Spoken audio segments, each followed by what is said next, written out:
Hello friends, యజ్ఞదీపిక episode 2వ భాగంలోకి వెళ్ళిపోదాం. ఇదిలా ఉంటే వాళ్ళ హ్యాపీ పార్టీని చూస్తూ ఉడికిపోతున్నాడు ఓటమిని అంగీకరించలేని ప్రతాప్. దాంతో ప్రతాప్ తన టీం మెంబర్స్తో అంటున్నాడు, నేను గేమ్ గెలవకపోవచ్చు, తనను లైఫ్లో ఓడించి బిజినెస్ని వాడి లైఫ్ని ఓడిస్తానని. ఆ మాట అంటున్నప్పుడు అటువైపు వెళుతున్న యజ్ఞ చెవిన పడింది. దాంతో నీకంత సీన్ లేదురా అంటూ పిడికిలి బిగించి బటనవేలు పైకి లేపి నో అన్నట్టుగా వేలు చూపుతాడు. అయితే డన్నా అని అడుగుతాడు Pradeep. Okay done to done అని అంటాడు యజ్ఞ. దాంతో రెచ్చిపోయిన ప్రతాప్ యజ్ఞ షర్టు పట్టుకుంటే యజ్ఞ ప్రతాప్ షర్టు పట్టుకుంటాడు. అది గమనించిన దేవ్ యజ్ఞని ప్రతాప్ని తన ఫ్రెండ్స్ వేరు చేసి లాక్కుని వెళ్ళిపోతారు. అరే ఆడితో గొడవెందుకురా అంటాడు దేవ్. వాడు నన్ను ఏం చెయ్యలేడురా అని అంటాడు యజ్ఞ.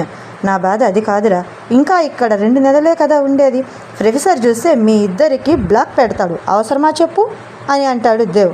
ఉఫ్ అంటూ నోటితో గాలి ఊదుతూ క్లాస్ కోసం రెడీ అవ్వడానికి స్పోర్ట్స్ లాకర్ రూమ్ వైపు వెళతాడు యజ్ఞ. త్వరగా వచ్చే క్లాస్లో నీకోసం వెయిట్ చేస్తూ ఉంటాను అని అంటాడు దేవ్ యజ్ఞతో. రెడీ అయి వచ్చిన యజ్ఞ దేవ్ కోసం క్లాస్లో చూస్తూ ఫస్ట్ రోల్లో మిడిల్ బెంచ్లో వెయిట్ చేస్తూ ఉన్న దేవ్ పక్కన కూర్చుంటాడు. అతని వెనకే వచ్చిన లెక్చరర్ బోర్డు దగ్గరగా వెళ్ళి టేబుల్ని ఆనుకొని మాట్లాడుతుంది. ఫ్రెండ్స్, మనం తెలుగులో చెప్పుకుందాం.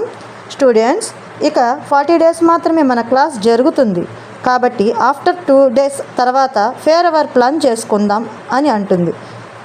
సో ప్లాన్ చేసుకోవడానికి మీరు రెడీగా ఉండమని చెప్పి వెళ్ళిపోతుంది.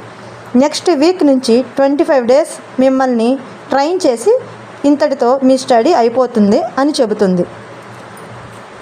ఓకే ఫ్రెండ్స్, అందరూ వాళ్ళ డ్యాన్స్ క్లాస్ కోసం రెడీ అవుతున్నారు. మనం నెక్స్ట్ ఎపిసోడ్ కోసం రెడీ అవుదాం. తర్వాత ఎపిసోడ్లో ఏం జరుగుతుందో చూద్దాం. ఇంతకీ దేవ్కి ప్రతాప్కి ఎంతవరకు గొడవలు జరుగుతాయో చూద్దాం.